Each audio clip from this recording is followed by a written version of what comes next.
qui a célébré les tremblements de terre en Syrie et en Turquie où sont mortes plus de 40 000 personnes, musulmanes pour la plupart, qui a manifesté pour soutenir les violeurs d'une fillette musulmane de 8 ans, qui a tabassé cet étudiant musulman car il parlait avec une amie hindoue, qui a détruit cette mosquée historique pour élargir la route. Ce sont tous à chaque fois des extrémistes hindous. Et ça se passe en Inde, pays où l'islamophobie explose. À AJ+, on vous a d'ailleurs déjà parlé plusieurs fois d'islamophobie en Inde. Mais pourquoi on en reparle aujourd'hui? Vous le saurez à la fin de la vidéo. D'abord, petit topo sur la population en Inde. L'Inde, qui va bientôt dépasser la Chine et devenir le pays le plus peuplé au monde avec 1,4 milliard d'habitants, à la 3e plus grande population musulmane au monde après l'Indonésie et le Pakistan. Il y a 200 millions de musulmans en Inde, mais ils ne représentent que 14% de la population totale et sont une minorité dans un pays majoritairement hindou. Et les minorités sont systématiquement discriminées et stigmatisées, particulièrement les musulmans, selon le rapport de Human Rights Watch de 2023. Minoritaires, les musulmans d'Inde l'ont toujours été. Mais avant la colonisation britannique, ça ne posait pas de problème. Et les Britanniques vont diviser les gens entre hindous et musulmans. C'est les Anglais qui arrivent et qui disent vous êtes une minorité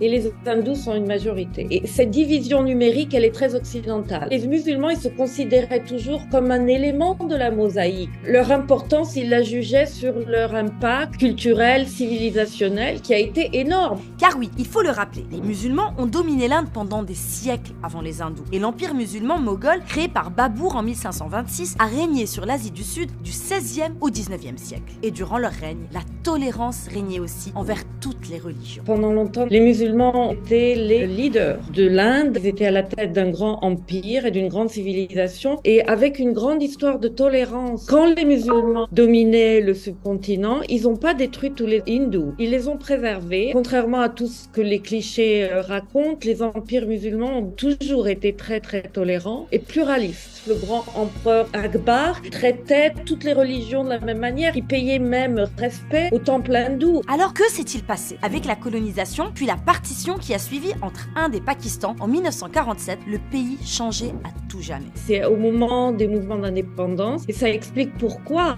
dès la création de l'Inde comme État moderne, il y a immédiatement la création du Pakistan comme un espace de sécurité pour des musulmans qui se sentaient déjà menacés en Inde. Même si Gandhi avait dit c'est un pays où on accepte la diversité, il y a toujours eu dans le mouvement indien nationaliste une tendance de considérer l'Inde comme hindoue. Et le problème est là. Considérer que le citoyen indien est forcément de religion hindoue et que les personnes hindoues sont les vrais citoyens indiens constitue la base de ce qu'on appelle le suprémacisme hindou. Vous pouvez comparer avec le mouvement de Trump. L'Amérique appartient aux chrétiens blancs. Donc c'est le même genre de logique. Au niveau de tous les États, il y a une stratégie d'éliminer les références à la pluralité religieuse, ethnique et linguistique de l'Inde. Et ça, c'est un vrai problème parce que les enfants sont donc éduqués dans l'idée que être hindou et indien, c'est la même chose. Alors qu'à la base, l'Inde est censée être séculière et plurielle. Une pluralité d'ailleurs sacralisée par sa constitution de 1949. Il y a un gouvernement qui est de manière délibérée en train de détruire la culture séculière indienne, qui soutient les courants hindouistes et ça va très très loin. Ça donne carte blanche aux plus extrémistes sur le terrain parce qu'ils ne sont pas punis par la loi. Donc ils s'en donnent à cœur joie de montrer leur agressivité mais aussi leur haine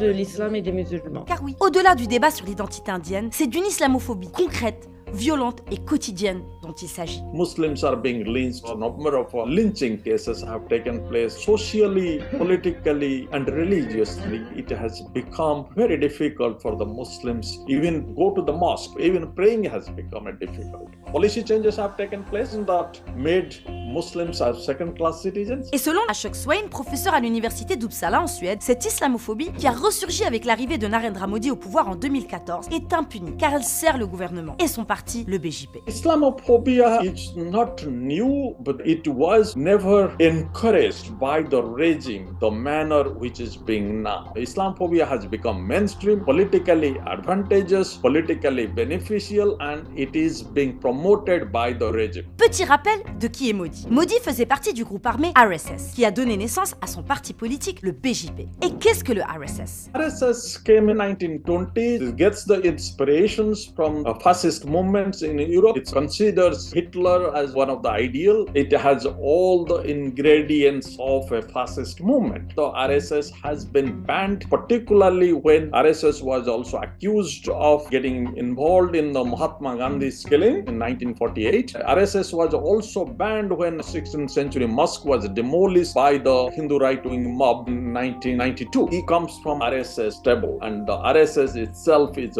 built on Islamophobic ideas. C'est un groupe fondé sur l'idée que les hindous, c'est une race supérieure et que les hindous doivent être les maîtres de l'Inde. Ils sont bien évidemment anti-musulmans, mais ils sont aussi anti-chrétiens, anti-sikhs. Un des fantasmes islamophobes de l'extrême droite indienne, le love jihad. Une sorte de théorie du complot selon laquelle les hommes musulmans voudraient séduire les femmes hindoues pour les convertir. Le love jihad, c'est l'angoisse des mariages interreligieux. Il y a l'idée que les hommes musulmans kidnappent et convertissent de force des femmes hindoues. Et c'est vraiment l'idée que la démographie musulmane va nous éliminer, qu'on va disparaître par le biais du mariage et des conversions. Bien évidemment, ça n'est pas fondé sur la réalité. Mais ce qui, moi, m'inquiète, c'est que cette espèce de mirage s'est traduit dans de la loi. À Uttar Pradesh, vous pouvez plus vous convertir pour raison de mariage. Ça, c'est islamophobique, par définition. Mais comme on l'a déjà dit, il n'y a pas que les musulmans qui sont discriminés ou victimes de violences. Attacks against the minorities in general has increased dramatically for Muslims, Christians, Sikhs, Buddhists, Dalits, you name it. But for Muslims, is the number one target because it's politically beneficial for the regime. Ici, on voit des étudiantes coréennes agressées car soupçonnées de vouloir convertir des hindous. Là, on voit une église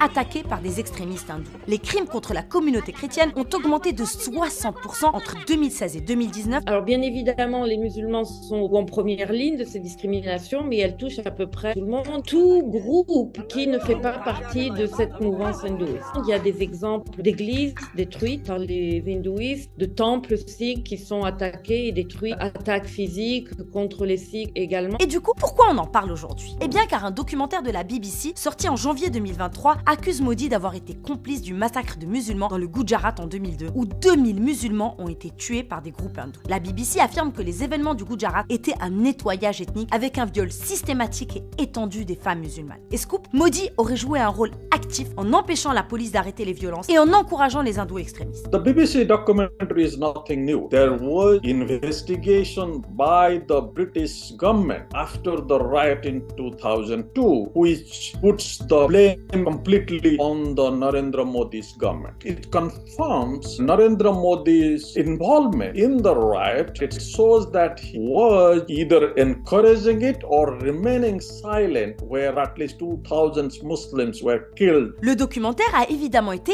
interdit en Inde et a été accusé par le gouvernement Modi de parti pris et de manque d'objectivité. Le silence international sur le sujet? The countries of this Gulf or the Muslim leaders, they should be concerned when the Muslims are being attacked in other countries. But there is a very little international concern about the countries where the Muslims are being targeted or Islamophobic policies. I wish they will be strong as, at least vocally, as they are reacting to those kind of Quran burning or something. Alors, jusqu'où l'islamophobie de l'Inde ira-t-elle? Et jusque quand le monde restera-t-il silencieux?